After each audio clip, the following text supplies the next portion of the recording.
No capítulo 15 de 1 Coríntios, Paulo está abordando o tema da ressurreição dos mortos. Ou seja, na volta de Cristo, seremos ressurretos e todo mal será vencido, derrotado, a morte será destruída. Essa é a esperança que todos nós, crentes, temos em Cristo Jesus. Acontece que algumas igrejas ao longo do tempo focaram as suas pregações, né, a salvação, como um plano de fuga do inferno. Então, para fugir do inferno, você aceita Jesus. De fato, haverá um julgamento, aqueles que aceitaram a Cristo serão salvos, os que não aceitaram serão condenados, mas o foco do plano de salvação todo é a reconciliação do homem com Deus. Esse é o foco principal. Mas há a questão prática, a questão física da morte, né? O homem não foi criado por Deus para morrer. Ele foi criado para o louvor da sua glória e foi criado para viver. Mas o homem, quando pecou, Adão, quando pecou, trouxe para a humanidade a morte. O homem foi criado perfeito e pelo pecado se tornou imperfeito. E esse tema é um daqueles temas em que Paulo busca esclarecer e escrever na sua carta. Os crentes de Corinto tinham muitas dúvidas a respeito deste assunto. De fato, a volta de Cristo nos trará vitória sobre todo o mal, nos reconciliará com Deus e a morte, essa que nós padecemos aqui, será vencida. O capítulo 15 de 1 Coríntios diz assim: Irmãos, venho lembrar-vos do evangelho que vos anunciei, o qual recebestes e no qual ainda perseverais. Olha, eu estou lembrando. Por ele também sois salvos, se retiverdes a palavra tal como vô-la preguei. Ou seja, serão salvos se você mantiver as coisas como eu preguei, a menos que tenhais crido em vão. Antes de tudo, vos entreguei o que também recebi, que Cristo morreu pelos nossos pecados segundo as Escrituras, e que foi sepultado e ressuscitou ao terceiro dia, segundo as Escrituras, e apareceu a Cefas e também aos 12, Cefas é Pedro. Depois foi visto por mais de 500 irmãos de uma só vez, dos quais a maioria sobrevive até agora, porém alguns já dormem. Depois foi visto por Tiago, mais tarde por todos os apóstolos. E afinal, depois de todos, foi visto também por mim como um nascido fora de tempo, porque eu sou o menor dos apóstolos, que não sou digno de ser chamado apóstolo, pois persegui a igreja de Deus. Mas, pela graça de Deus, sou o que sou. E a sua graça que me foi concedida não se tornou vã.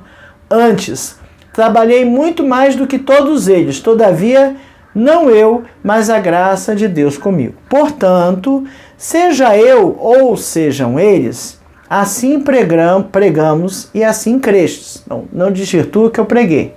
Ora, se é corrente pregar-se que Cristo ressuscitou dentre os mortos, como, pois, afirmam alguns dentre vós que não há ressurreição dos mortos? E se não há ressurreição dos mortos, então Cristo não ressuscitou. E se Cristo não ressuscitou, é vã a nossa pregação e vã a nossa fé. E somos tidos por falsas testemunhas de Deus, porque temos asseverado contra Deus que ele ressuscitou a Cristo, o qual ele não ressuscitou, se é certo que os mortos não ressuscitam. Porque, se os mortos não ressuscitam, também Cristo não ressuscitou. E se Cristo não ressuscitou, é vã a vossa fé, e ainda permaneceis nos vossos pecados.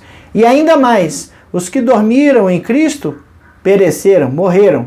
Se a nossa esperança em Cristo se limita apenas a essa vida, somos os mais infelizes de todos os homens. Mas se de fato Cristo ressuscitou dentre os mortos, sendo ele as primícias dos que dormem, Cristo ressuscitou dentre os mortos, sendo ele as primícias dos que dormem, visto que a morte veio por um homem, Adão, também por um homem veio a salvação dos mortos. Porque assim como em Adão todos morreram, assim também todos serão vivificados em Cristo. Cada um, porém, por sua própria ordem. Cristo, as primícias, depois os que são de Cristo na sua vinda. E então virá o fim, quando ele entregar o reino ao Deus e Pai, quando houver destruído todo o principado, bem como toda potestade e poder.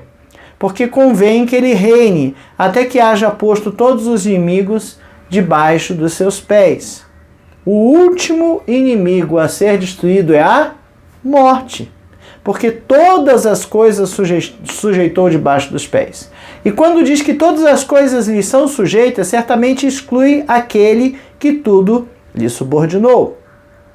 Quando, porém, todas as coisas lhe estiverem sujeitas, então o próprio Filho também se sujeitará àquele que todas as coisas lhe sujeitou, para que Deus seja tudo em todos. De outra maneira, que farão os que se batizam por causa dos mortos? Se absolutamente os mortos não ressuscitam, por que se batizam por causa deles? E por que também nós nos expomos a perigos a toda hora?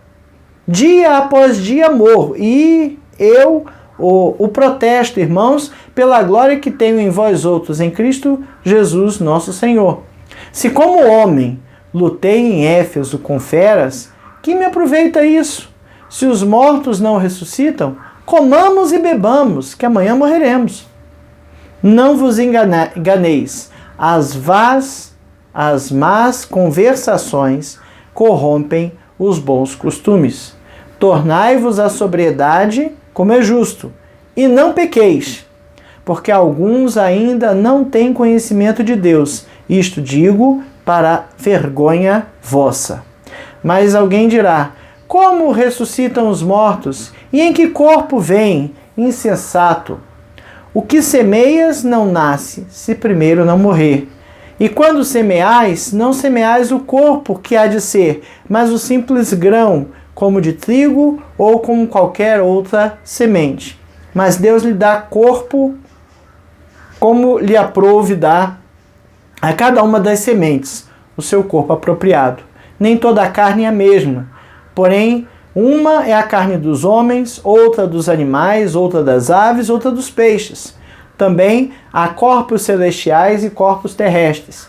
E sem dúvida, uma é a glória dos celestiais e outra a dos terrestres. E uma é a glória do sol, outra a glória da lua e outra das estrelas. Porque até entre as estrelas e estrela há diferença de esplendor. Pois assim também é a ressurreição dos mortos. Semeia-se o corpo na corrupção, ressuscita-se na incorrupção. Semeia-se em desonra, ressuscita-se em glória. Semeia-se em fraqueza, ressuscita em poder. Semeia-se em corpo natural, ressuscita corpo espiritual. Se há corpo natural, há também corpo espiritual. Pois assim está escrito: o primeiro homem, Adão, foi feito alma vivente. O último Adão, porém, é espírito vivificante. Mas não é o primeiro o espiritual e sim o natural, depois o espiritual. O primeiro homem, formado da terra, é terreno, o segundo é do céu. Como foi o primeiro homem, o terreno, tais são também os demais homens terrenos. E como é o homem celestial, tais também os celestiais. E assim como trouxemos a imagem do que é terreno, devemos trazer também a imagem do celestial. Isto afirma, irmãos, que a carne e o sangue não podem herdar o reino de Deus, nem a corrupção herdar a incorrupção. Eis que vos digo o mistério: nem todos dormiremos, mas transformados seremos todos. Num momento, num abrir e fechar de olhos, ao ressoar a última trombeta, a trombeta soará e os mortos ressuscitarão incorruptíveis, e nós seremos transformados. Porque é necessário que este corpo corruptível se revista da incorruptibilidade e que o corpo mortal se revista da imortalidade. E quando esse corpo corruptível se revestir da incorruptibilidade e o que é mortal se revestir da imortalidade, então se cumprirá a palavra que está escrita: tragada foi a morte pela vitória. Onde está, ó morte, a tua vitória? Onde está, ó morte, o teu aguilhão? O aguilhão da morte é o pecado, e a força do pecado é a lei. Graças a Deus que nos dá a vitória por intermédio de nosso Senhor Jesus Cristo. Portanto, meus amados irmãos, sede firmes, inabaláveis e sempre abundantes na obra do Senhor, sabendo que no Senhor o vosso trabalho não é vão. Paulo está falando esse capítulo todo a respeito da morte e da ressurreição. E ele vem falar de novo da vitória de Cristo, como vitória acima da morte. Onde está, ó morte, a tua vitória? Onde está, ó morte, o teu aguilhão? Essa é a lição de número 7 da revista Palavra e Vida, edição número 79. A revista Palavra e Vida, editada pela Convenção Batista Fluminense, está disponível no site batistasfluminense.org.br. Você pode acessar lá e baixar a versão em PDF para estudar conosco. Essa revista tem por tema Corpo e Unidade, Cartas de Paulo aos Coríntios, foi escrito pelo pastor Valtair Miranda, e essa lição de número 7 tem por tema Onde está, morte, a sua vitória. Ok? Bom, partindo logo para o primeiro tópico da nossa revista, o pastor Valtair nos traz uma observação muito interessante. Se você para olhar essa primeira epístola de Paulo aos Coríntios, perceberá que em toda a epístola a temática é voltada ao corpo, voltada às coisas terrenas e ao corpo material. Todo livro da Bíblia, para ser estudado, ele é dividido em partes. Aliás, é assim que a gente divide, né? A gente estuda, a gente divide o inteiro, um todo, em partes e vai focando em pequenos pedaços. É assim que é a nossa escola, é a faculdade, são capítulos, são temas, e a gente vai aprendendo cada tema daquele e absorvendo. Para estudar os livros da Bíblia, aqueles que se dedicam a um estudo mais aprofundado, a um comentário bíblico, eles dividem o livro em partes, em grandes partes, em pequenas partes, e comentam essas partes. A própria Bíblia tem títulos subdividindo temáticas dos capítulos. O que o pastor Valtair está chamando a atenção aqui é que toda a temática, toda a ênfase do primeiro livro de Paulo aos Coríntios, a primeira epístola de Paulo aos Coríntios, é no corpo. Veja lá, o capítulo 1, nos 9 primeiros versículos, tem uma apresentação. Eles nos apresentam aqui uma divisão. No capítulo 1, do versículo 10 até o capítulo 4, Paulo vai falar de divisões na igreja. Ele usa o corpo, né? Cristo como o corpo. Somos um corpo em Cristo. No capítulo 5, ele vai falar de problemas de imoralidade. Imoralidade ligado ao corpo material. No capítulo 6, ele vai falar de problemas com processos judiciais. Do 6 de 1 a 11, do 6 a 12, versículo 12 até o final, ele fala de questões relacionadas também com o corpo. No capítulo 7, ele fala de questões em torno do casamento cristão, corpo de novo. Vai falar de relacionamento sexual e de outras coisas. No capítulo 8 até o final do 10, o primeiro versículo do 11, ele vai falar da liberdade cristã, mas vai falar da questão da comida. E comida está relacionado ao corpo, de novo. No capítulo 11 até o 14, ele vai falar de questões relacionadas ao culto. E vai falar de roupa, forma de se vestir, forma de se comportar e forma de comer. E está falando da ceia aqui, como a gente falou no último vídeo. No 15, agora ele vai falar da ressurreição dos mortos. No 16, o início, ele vai falar de coleta para os necessitados. Necessitados são aqueles que precisam de coisa para o corpo. e a conclusão da carta no capítulo 16. De forma que a primeira carta de Paulo aos Coríntios tem uma ênfase extremamente grande em corpo. Corpo humano, nossa relação material, carnal, com a adoração, com a comida, com os relacionamentos com outras pessoas e com tudo mais. Ok? Por que ele traz essa temática? Bom, primeira coisa que a gente precisa lembrar é que a igreja de Corinto ficava na Grécia, né, na região da Grécia, e Paulo tinha acabado de passar por Atenas antes de chegar a Corinto, certo? Lá na segunda lição, a gente comentou que o capítulo 18, 18, ele fala que saindo de Atenas chegou a Corinto. Então, no capítulo 17 de Atos, Paulo está em Atenas, comentando, conversando e falando aos gregos, tá? Uma outra coisa que você não pode esquecer é que esta região toda do mundo conhecido, como a gente estudou na história geral, lá na quinta, sexta série, né, o sexto ano, enfim, era aquele mundo em torno da Europa, em torno do Mar Mediterrâneo, e a Europa. E aqui a gente está falando do Império Romano, que dominava toda aquela região em volta do Mar Mediterrâneo. Antes do Império Romano, teve o Império Grego, que também dominou aquela região toda. E o Império Grego espalhou a língua grega, junto com uma língua espalhada, junto com a dominação de um povo sobre outro, se espalha também a cultura, os conhecimentos e os conceitos. Isso aconteceu em torno do Império Romano, acho que foi em torno de 400 anos antes, né? Então veja, vinha uma transformação nas sociedades daquelas regiões, ok? Então, Paulo está falando a gregos que moram em Corinto, né? E ele está falando a judeus, que a gente chama de helenistas, ou seja, aqueles que tinham absorvido e tinham algumas ideias e conhecimentos da cultura grega, tá certo?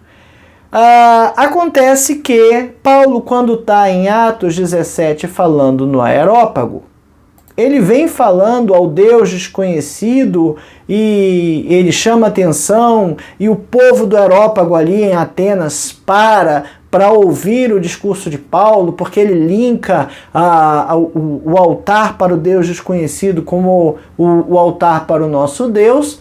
E quando ele chega ali no versículo 31 de Atos, ele toca na ressurreição. Portanto, Atos 17, 31. Portanto, estabeleceu um dia em que há de julgar o mundo com justiça, por meio de um varão que destinou e acreditou diante de todos, ressuscitando dentre os mortos. Quando ele falou ressuscitando, ele perdeu a sua audiência. Versículo 32. Quando ouviram falar de ressurreição dos mortos, uns escarneceram e outros disseram: a respeito disso, te ouviremos em outra ocasião. Versículo 33, a essa altura Paulo se retirou do meio deles. O 34 ainda fala que alguns ainda, a maioria escarneceu, foi embora, mas uma meia dúzia foi ter com Paulo para entender o que ele estava falando. Então perceba que quando Paulo falou aos cidadãos atenienses, aos gregos da capital, né? Capital da antiga Grécia, que de ressurreição, eles não quiseram mais ouvir a respeito disso. Em Corinto também estava tendo estas coisas. Lembra que eu falei agora, a cultura se espalhou. Então a cultura que tinha na Grécia era a cultura também em Corinto. E as pessoas acreditavam que o corpo, como acreditavam os gregos, para os gregos, né, o corpo era matéria podre, né, e o espírito estava preso no corpo. Então tudo que eles queriam é se livrar do corpo para o espírito voltar para Deus. Mas eles não acreditavam e não entendiam, eles tinham essa cultura dualista. Platão, né, menosprezava o corpo, né, o corpo em detrimento do espírito. E o corpo era considerado a prisão do espírito, como eu já falei, e todo o desejo deles era de escapar do corpo, né, para que o espírito voltasse a Deus. Quero chamar a atenção sua de que culturas que estão no meio contaminam as coisas da igreja. E a gente tem crentes supersticiosos. Tem crente que, dependendo de alguma coisa, vai lá e bate na madeira, toque, toque, toque, bater 3 vezes na madeira para isolar, né? Tem crente que não passa debaixo de árvore. Tem crente que tem medo de assombração. Tem crentes supersticiosos, ok? Por quê? Cultural. E a pessoa precisa se livrar destas coisas. Então haviam pessoas em Corinto que estavam trazendo estas ideias da sociedade para a igreja. E estavam colocando dúvidas com relação à ressurreição, que a gente chama de escatológica dos crentes. Escatologia são as coisas dos últimos tempos. Então, nos últimos tempos, todos nós, crentes em Cristo, ressuscitaremos com Ele, ok? E aí, Paulo, então, foca esse capítulo inteirinho nisso, ok? Os gregos, então, acreditavam que o corpo era podre, prisão do espírito, e o espírito voltava para Deus. Os judeus não acreditavam nisso, tá? Os judeus tinham uma perspectiva diferente, porque, afinal de contas, quando Deus fez Adão, ele fez do pó da terra e soprou nas suas narinas. A criação de Deus foi corpo e espírito, não foi o espírito que depois formou acaso um corpo e habitou nele. Então, os judeus tinham esta crença que o corpo foi criado por Deus. E o corpo foi criado, o corpo e espírito foram criados por Deus como uma coisa boa, sem defeito de fabricação, ok? Não há em Adão, na sua criação, uma oposição entre o seu corpo e o seu espírito. Isso vai acontecer quando Adão peca. Aí sim ele tem a sua criação, o seu corpo decaído, né?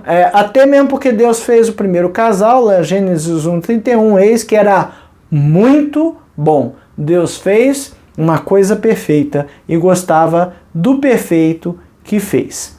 Bom, por isso a esperança de salvação que já vinha das escrituras judaicas antigas era a esperança de salvação corpórea também. Ou seja, eles entendiam que a morte seria vencida.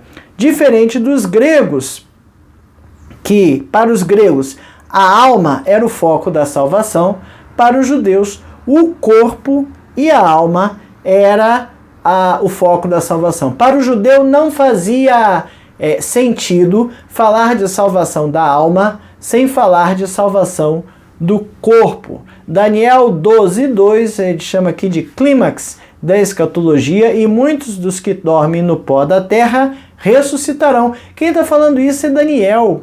Uns para a vida eterna e outros para a vergonha e desprezo eterno.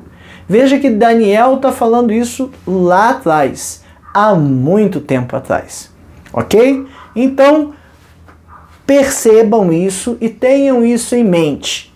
Os costumes, as culturas, as coisas que permeiam a nossa sociedade serão sempre trazidas para o seio da igreja. E a gente tem que combater, esclarecer, não é combater de brigar, combater no sentido de trazer argumentos que mostrem que está errado, ok? Foi o que Paulo fez nesse capítulo todo, nesse imenso capítulo de 1 Coríntios, ok? Existem crentes que trazem coisas diferentes para a igreja? Existe várias ondas de coisas que são trazidas para dentro da igreja. Eu já vi aí, enfim, dente de ouro, por exemplo, foi uma onda que apareceu e que muitos acreditavam, né? Não sei, Deus pode fazer? Pode, mas será que ele vai fazer uma sequência tão grande de dentes de ouro assim?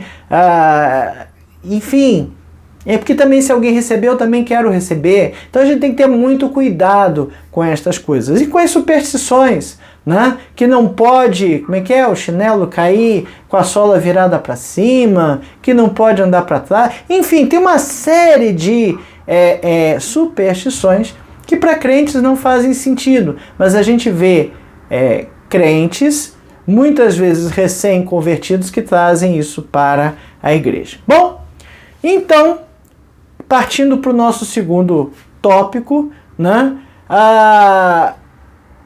Paulo vai falar que sobre esse corpo, né? Esse corpo. Para os judeus, não há uma doutrina de salvação exclusiva da alma nas tradições judaicas. Então, para os judeus isso não existe. Salvação é de corpo, alma e espírito, tá? Isaías 25:8 fala lá que a morte tragará a morte para sempre, e assim enxugará o Senhor Deus as lágrimas de todos os rostos, e tirará de toda a terra o opróbrio do seu povo, porque o Senhor falou. Então veja que para o judeu, para o leitor de Moisés, para o leitor dos profetas, da Torá, né, trazer a salvação ao corpo é essencial para o conceito de salvação, para entender a salvação. Deus salva o homem por inteiro. Anote isso aí. Deus salva o homem por inteiro. Filipenses 3, de 20 a 21, Paulo está escrevendo isso explicitamente. A nossa cidade está no céu, donde também esperamos o Salvador, o Senhor Jesus Cristo, que transformará o nosso corpo abatido para ser conforme o corpo glorioso, segundo o seu eficaz poder de sujeitar também a si todas as coisas. Veja que Paulo agora está comentando isso em Filipenses. Ele está comentando sobre uma transformação de corpo. E aqui ele chama corpo abatido para corpo glorioso, na tradução para o português. Quer dizer que é outra coisa? Não. Paulo está dizendo que é um corpo. Só que não vai ser o corpo podre, material, não é podre, né? Eu fui lá nos gregos, né? Não vai ser este corpo corrupto ou corruptível que será glorioso, tá? Então ele chama esse corpo nosso de um corpo abatido, né? E ele fala que seremos transformados num corpo glorioso. Os judeus acreditavam na ressurreição escatológica a partir exclusivamente das escrituras judaicas, né? Só que Paulo tem algo a mais para isso. Além da ressurreição escatológica prevista nas escrituras judaicas, Paulo tem um outro argumento, que é a ressurreição de Jesus, né? E a ressurreição, e o nosso comentarista, o pastor Valtair, comenta aqui que a ressurreição de Cristo não foi que nem a ressurreição da viúva de Naim ou do seu amigo Lázaro, porque estes ressuscitaram, só que depois eles morreram. E Jesus ressuscitou e não morreu. Jesus se levantou da morte, ele derrotou a morte, e a sua ressurreição é a glorificação escatológica esperada por Daniel e antecipada para esse domingo de Páscoa, onde Daniel diz lá: e muitos que dormem no pó da terra ressuscitarão, uns para a vida eterna e outros para a vergonha e desprezo eterno. É essa ressurreição que Jesus antecipou. Ele foi o primeiro ressurreto nesse tipo de ressurreição. Tá certo?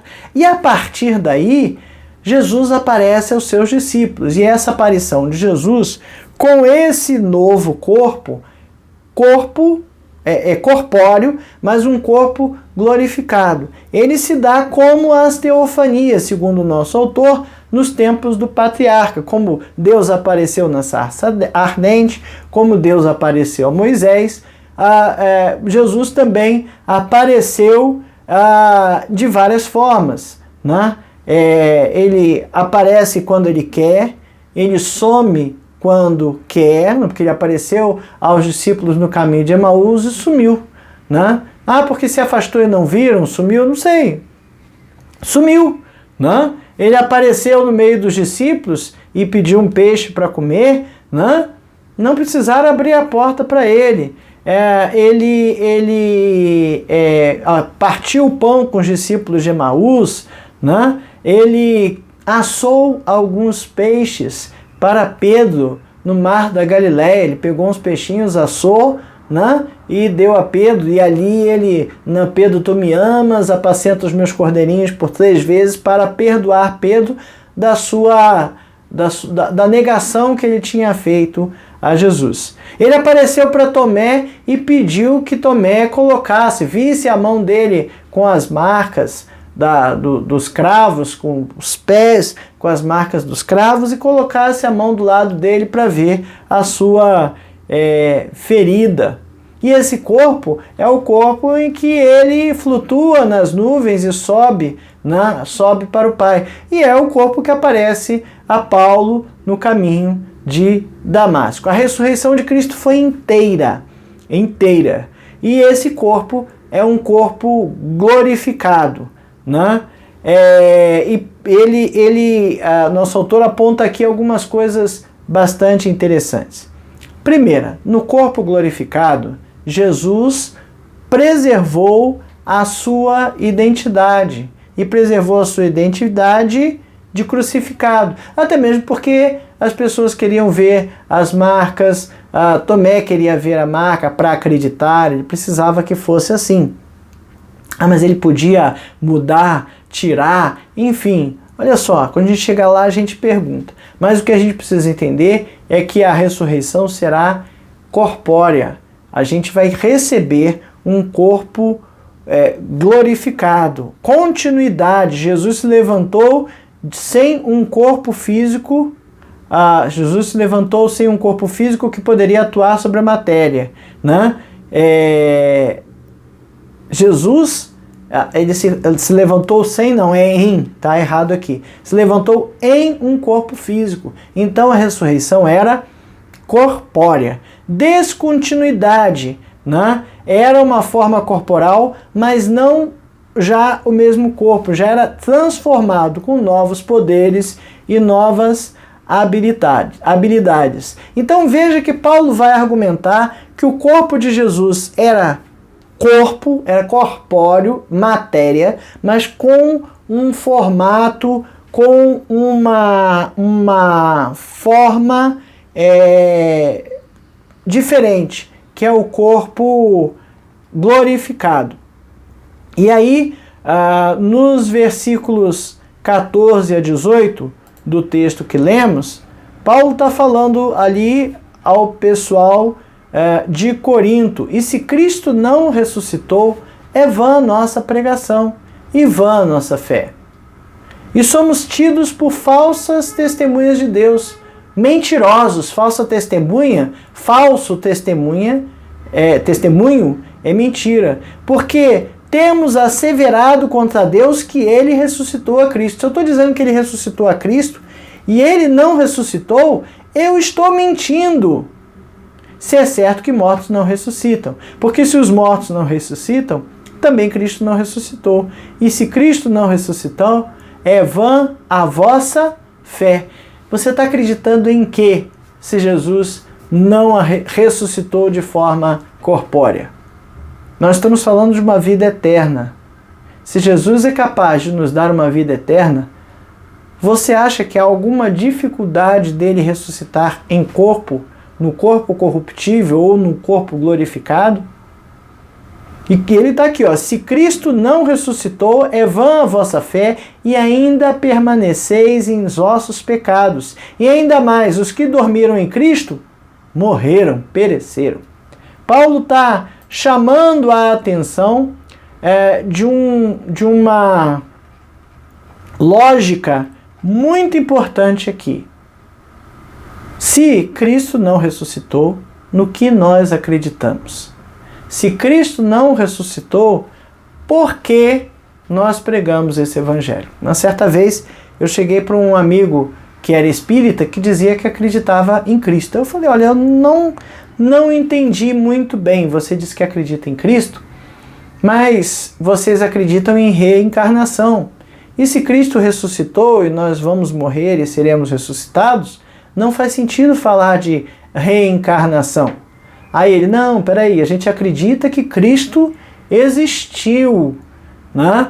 Como uma boa pessoa, como um bom exemplo de homem. Eu falei, então vocês não acreditam em Cristo, né? Acredita num Cristo histórico, não acredita num argumento arqueológico histórico de que ele existiu e que ele teve um bom testemunho e foi uma pessoa, mas não acreditam em Cristo. Nós acreditamos em Cristo, e o Cristo, o nosso Cristo, ressuscitou de forma corpórea, tá certo? A gente vai ver depois, em algum outro momento, que haviam várias culturas naquela época, nas regiões lá. Uma delas era o gnosticismo, que dizia que Jesus apareceu, mas não como forma corpórea, tá? Paulo culmina esse encadeamento lógico no versículo 19, dizendo assim, ó, se a nossa esperança em Cristo se limita apenas a essa vida, somos mais infelizes do que todos os homens. Porque aqui a gente padece sofrimentos por causa de Cristo. Para quê? Para depois morrer e não ter nada? Para depois acabar a vida e acabou, pronto, acabou? Não, não é assim. Paulo está relatando aqui que existe sim bastante coisa a mais. Aí ele também se propõe a tentar dar uma explicação um pouco mais concreta, a palavra que eu queria, uma explicação mais concreta da questão do corpo físico. Dos versículos 42 a 44, ele usa uma figura de linguagem, ó, pois assim também é a ressurreição dos mortos. Não, antes ele fala dos tipos de corpos, né? Só um minutinho aqui. Origem, 42, diferentes tipos de corpo, né? Ele primeiro fala da ilustração da semente, né? 30, aliás, é um pouquinho antes, né? Mas alguém dirá, 35, como ressuscitam dos corpos e em que corpo vem? 36, insensato, o que semeia não nasce, sem primeiro não morrer. É uma coisa que a gente, às vezes, não para perceber. Quando a gente planta uma semente, aquela semente, para brotar, primeiro precisa apodrecer, precisa morrer.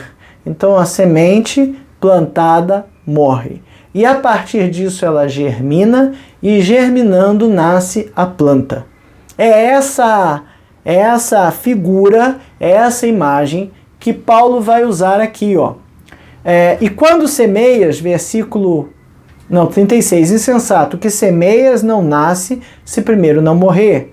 E quando semeias, não semeias o corpo que há de ser, mas um simples grão, como de trigo, e de qualquer outra semente. Mas Deus lhe dá o corpo como lhe aprouve dar, e a cada uma das sementes o seu corpo apropriado. Então ele vem falando que quando você semeia uma semente, e depois vai ter uma planta. Corpos diferentes. Essa é a ilustração que ele quer fazer. Corpos diferentes. Você semeia uma semente, aquele corpo da semente morre, e Deus dá um novo corpo. E aí ele vem falando dos animais. Nem toda a carne é a mesma. Porém, uma é a carne dos homens, outra dos animais, outra das aves e outra dos peixes. Então ele está falando de tipos de carnes diferentes. Está querendo dar uma visão concreta de como podem ter corpos diferentes. Também há corpos celestiais e corpos terrestres. Ou seja, as coisas que estão no céu, as estrelas, né? São diferentes do que está na Terra. Tem matérias diferentes aí. E sem dúvida, uma é a glória dos celestiais e outra a dos terrestres. Uma é a glória do sol, e outra a glória da lua, e outra das estrelas. Porque há, até entre estrela e estrela, há diferenças de esplendor. Assim, aí ele conclui, assim, pois assim também é a ressurreição dos mortos. Semeia-se o corpo da corrupção, ressuscita na incorrupção. Aí ele vem, semeia-se em desonra, ressuscita em glória, semeia-se em fraqueza, ressuscita em poder, semeia-se corpo natural, ressuscita corpo espiritual. Se há corpo natural, há também corpo espiritual. Pois assim está escrito, o primeiro homem, Adão, foi feito alma vivente, o último Adão, porém, é espírito vivificante. Mas não é o primeiro espiritual, e sim o primeiro natural. Depois o espiritual. O primeiro homem formado da terra é terreno, o segundo é do céu. Como foi o primeiro homem o terreno, tais são também os demais homens terrenos. E como é o homem celestial, também são os celestiais. Então Paulo está aqui mostrando essa diferença. Tá? Ele usa expressões no grego, soma psiche e soma pneumatike. No primeiro caso, soma de corpo animado. Soma é um corpo animado. É feito de vida, psiche, deve ser psique. No segundo caso, ele fala de soma de corpo animado feito de espírito, de pneumatike. Ok? Então, ele está querendo dizer que para a nova vida teremos um corpo novo, glorificado, adaptado à nova circunstância. O corpo da ressurreição será um corpo será como o corpo ressurreto de Cristo, imperecível, glorioso e perfeito. Perfeito como ele é. Conclusão, na expectativa judaica, né, a ressurreição é corpo e espírito. Na expectativa grega, né, o corpo era podre e o espírito só seria salvo. E infelizmente, esse embate entre as duas expectativas, entre as duas visões, não morreu no passado. Então, citei agora há pouco os espíritas, e quando eles acreditam que há uma reencarnação, eles estão dizendo que que o espírito precisa voltar para melhorar, e que o corpo, o mesmo espírito teria vários corpos. Então, como seria isso na ressurreição? Então, eles entendem que a ressurreição não será em corpo e em espírito, né? E essa falsa dicotomia influenciava os crentes no passado, e cuidado para não influenciar os crentes dos nossos dias. Cuidado, tem muita coisa de 2000 anos atrás que permanece, muitas culturas, muitas ideias, muitos conceitos permanecem conosco até hoje, ok? Mas Jesus ressuscitou em corpo e nós também ressuscitaremos em corpo. Deus tem um plano para cada um de nós. Para pensar em agir, quais seriam as razões para Paulo gastar tanto espaço nessa carta para o tema ressurreição dos mortos? Né? Sabe o que é mais interessante? Não é só o espaço que ele gastou. Quando gastou, investiu. Quando você começa a carta, quando começa o capítulo, né, ele fala: venho lembrar-vos do evangelho que vos anunciei, o qual recebestes e no qual ainda perseverais. Por ele também sois salvos, se retiverdes a palavra tal como vou-la preguei, a menos que não tenhais crido em vão. Por ele, antes de tudo, vos entreguei o que também recebi, que Cristo morreu pelos nossos pecados, segundo as Escrituras, que foi sepultado e ressuscitou ao terceiro dia, segundo as Escrituras, e apareceu a Cefas e depois aos 12, depois foi visto por mais de 500 irmãos de uma só vez, dos quais a maioria sobrevive até agora, porém alguns já dormem. Depois foi visto por Tiago mais tarde e por todos os apóstolos, e afinal, depois de tudo, foi visto também por mim. É interessante que Paulo começa o capítulo, um capítulo extenso falando da morte, por causa de culturas e de coisas que haviam na sociedade. Ele começa aqui, ó, ora, se é corrente pregasse que Cristo ressuscitou dentre os mortos, como, pois, afirmam alguns dentre vós que não há ressurreição dos mortos? Veja que Paulo entregou o evangelho inteiro, ele falou de ressurreição, e ele está só lembrando aqui algo que ele já havia falado. Mas havia uma importância muito grande em entender que a nossa ressurreição será uma ressurreição corpórea, que o nosso corpo será ressurreto e transformado num corpo glorificado. Porque se o nosso corpo não for junto, primeiro a gente está dizendo que Jesus é mentiroso. Paulo diz isso, que nós somos mentirosos, dizendo que Jesus ressuscitou. Paulo diz isso, né? Também não faz sentido Jesus ter ressuscitado em corpo se não se ressuscita dos mortos. E por que ele teria necessidade de voltar a esse corpo? E por que a gente preserva o corpo? Por que a gente preserva o corpo da imoralidade e das coisas da vida? Essas que fazem mal, mas que as pessoas entendem que dá algum prazer? Por quê? Não faz sentido, ok? A nossa ressurreição será completa. Paulo gastou bastante tempo nisso porque era necessário. E nós precisamos dar atenção a esse tema, tá certo? Assim como muitas pessoas afirmam na igreja porque é um lugar bom e agradável, mas isso não traz salvação para ninguém, a gente precisa ter cuidado das coisas da doutrina. 2. Por que negar a ressurreição escatológica dos mortos é igualmente negar a ressurreição histórica de Jesus? Eu já falei aqui, né? Se eu falo que os mortos não vão ressuscitar, por que Jesus teria ressuscitado então? Se morto não ressuscita para a glória em corpo glorificado, então por que Jesus teria ressuscitado? Foi tudo mentira. Foi tudo mentira. 500 pessoas resolveram mentir juntos, né? 500 pessoas teriam mentido ali juntos porque Jesus apareceu a mais de 500 pessoas. 3. Qual é o papel do corpo no plano de redenção de Deus? O corpo, no plano de redenção de Deus, o papel do corpo, o papel da ressurreição do corpo, é o papel de restauração da obra de Deus. O homem, Adão, pecou no corpo. Foi criado como corpo físico e espiritual de forma perfeita.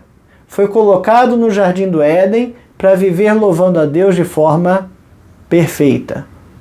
Ele pecou e quando pecou ele foi decaído. Deus vai recuperar toda a sua obra. Ele vai recuperar o homem, corpo e alma. Talvez não nesse corpo corrompido, mas vai dar um corpo glorificado a todos nós. Essa é a nossa esperança. É a esperança de ressuscitar, não só essa, mas de estar com Deus pela eternidade, louvando e glorificando a Deus.